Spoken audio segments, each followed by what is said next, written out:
Quiero saludar a Joel García, abogado de la Asociación Civil de Derechos Humanos Fundesi, quien nos acompaña desde la capital venezolana, Caracas. Una buena tarde y gracias por atender nuestra llamada. Muy buenas tardes, licenciado Carlos Eduardo Sánchez. Así mismo un saludo al canal de las Américas, NTN 24 desde Bogotá, Colombia. Muchas gracias por su contacto. Doctor García, ¿cómo es que se da un traslado sin que se vea una prueba fehaciente de que fue una decisión del tribunal que maneja la causa de Daniel Ceballos? Fíjense bien, en Venezuela se está presentando una situación bien sui generis en este momento. Se supone que cuando una persona está siendo procesada, en el caso del alcalde, del ingeniero Daniel Ceballos, que está procesado por unos delitos de conspiración y de aviamiento por un tribunal de juicio, es el tribunal de juicio quien debe ordenar el traslado, porque ese reo está a la orden de ese tribunal. Pero en Venezuela tenemos un ministerio que se llama de Asuntos Penitenciarios, quien que dispone de los reos en la medida de lo posible que mejor le parezca. Ahora bien, analicemos la situación. En Venezuela, en estos días, ha sido noticia mundial por cuanto está siendo señalado por la prensa internacional a un miembro de nuestra Asamblea Nacional, precisamente a su presidente, involucrado supuestamente, presuntamente, porque no puedo decir lo contrario, en actos de narcotráfico. Ahora bien, yo considero que esta situación que se suscita con Daniel Ceballos en horas de la madrugada y ese traslado de manera repentina, tiene que ver como para desviar la atención. Lo que están buscando es que nos olvidemos de los problemas de Venezuela realmente, como es la divisa, la economía, la inflación, la delincuencia, y lo que busca es un tema ahorita porque todo el mundo está centrado en el traslado de Daniel Ceballos. Pero bien, se dio. Y tengo entendido que se uniformó e incluso que se le cortó el cabello. Eso es lo que he tenido conocimiento por los medios de comunicación y por lo que se ha dicho de su señora esposa, la señora de Ceballos. Ahora, doctor, ¿qué saben de la situación de Leopoldo López, que también está recluido en la cárcel militar de Ramo Verde, donde estaba recluido Daniel Ceballos? Desde anoche incluso su esposa Lilian Tintori había anunciado una situación irregular en esta prisión que queda a una media hora, 45 minutos de Caracas. ¿Qué saben del caso de Leopoldo López? Bueno, en el caso de Leopoldo López, ese dirigente político ha sido objeto de amenazas constantes. Se lo digo con conocimiento de causa por cuanto yo formo parte del equipo de la defensa de uno de los estudiantes que está siendo enjuiciado con Leopoldo López. Es decir, yo vengo asistiendo desde hace casi un año a todas las audiencias de juicio de Leopoldo López. Leopoldo López en cada una de las audiencias ha denunciado que en horas de la madrugada se le meten a su celda para amenazarlo, hombres encapuchados y armados con fusiles, con armas largas para someterlo. Le ofrecen que se vaya del país, que se tome un avión y se vaya. Y Leopoldo López, bueno, íntegramente como se encuentra, así como dice él, y me lo ha dicho personalmente, que así lo meten en una caja de zapatos, él no se va a ir de Venezuela, porque la lucha en Venezuela es hasta lograr la victoria, es decir, la lucha es conseguir un Estado democrático, social, de justicia y de derecho, tal y como lo consagra nuestra carta política. En el caso de Leopoldo López, no nos extrañemos que también pueda suscitarse un hecho de esta naturaleza, a mí de que en varias oportunidades ha sucedido que él se le dice que se prepare, que lo van a trasladar. Es decir, esa amenaza ha sido constante. Vimos en meses anteriores un suceso bastante lamentable, el caso del piloto Rodolfo González, que también suscitó lo mismo. Los presos políticos que estaban en el CEDIN le venían siendo amenazados con ser trasladados a hechos penales ordinarios, estos penales de la muerte, porque sabemos que en nuestras cárceles en Venezuela, como así lo ha dicho la Comisión Interamericana de Derechos Humanos, que ha dictado medidas cautelares para los presos que están recluidos allí, que tenemos problemas de hacinamiento, de violencia y de muerte.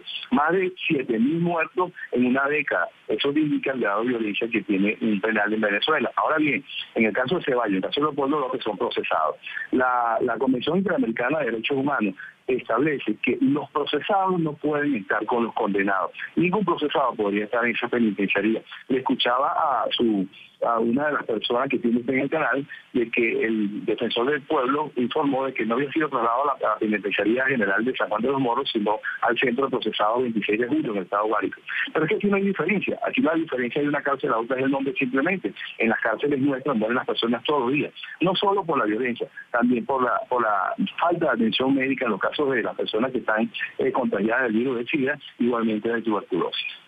Bien, estoy conversando con Joel García, abogado y además defensor de derechos humanos, pero ella publica en redes sociales, a través de su cuenta en Twitter, en este caso, @Lilian Tintori, esposa de Leopoldo López, un mensaje, dice: no me voy de Ramo Verde hasta tener una prueba de vida de @Leopoldo López. Es decir, está en la puerta, no ha podido verlo, es la situación que ha denunciado desde la mañana, pero se presume entonces que se daría este traslado probablemente en represalia, castigo a dos presos, llamados presos políticos y dirigentes políticos venezolanos que se han convertido prácticamente en un dolor de cabeza. Daniel Ceballos acaba de arrasar en la elección primaria de la Mesa de la Unidad Democrática en un circuito del estado Táchira. Él era precisamente el alcalde de la ciudad capital de esta entidad, fronteriza por supuesto con Colombia, y pareciera que hay un movimiento estratégico ahí por parte del gobierno de Nicolás Maduro respecto a estas dos personalidades, a estos dos dirigentes políticos.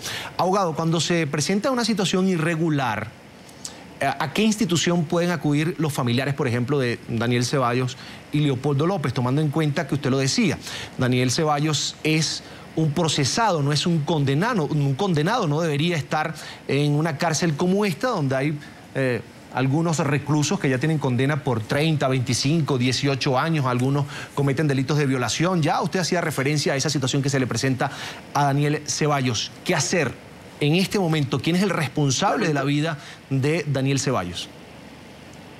El primer responsable es el juez.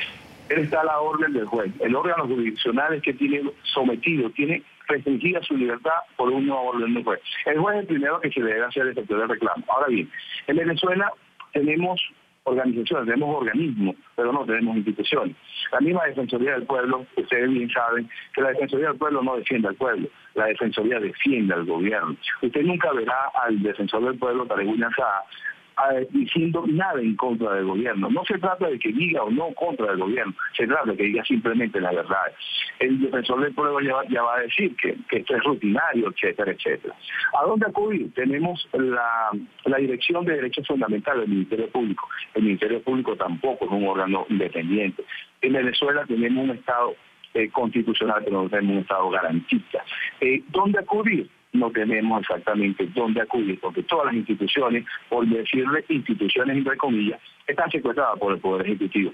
Por eso es que se ve que en Venezuela todo el mundo acude a la Corte Interamericana, a la Comisión de Derechos Interamericana de Derechos Humanos, acude a organismos internacionales, acude a los medios de comunicación internacionales, porque en Venezuela, lamentablemente, no tenemos ni medios de comunicación, no tenemos ni instituciones.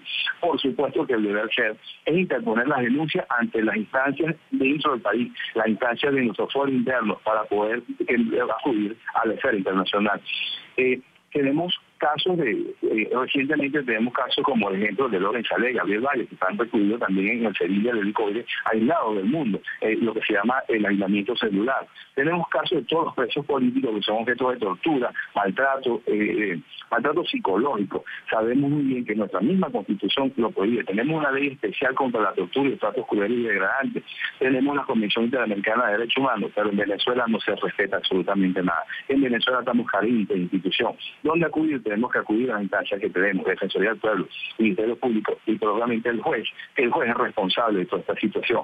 Pero bien, sabemos cuál es la respuesta. En Venezuela no se le puede ganar una al Estado, no se le gana una al gobierno.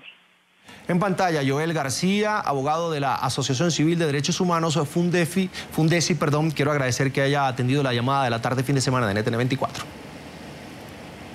Carlos Eduardo, muchas gracias por el contacto y esa deferencia que tiene el Canal de las Américas siempre con Venezuela. Muchas gracias por todo ello. Un placer, una buena tarde, doctor.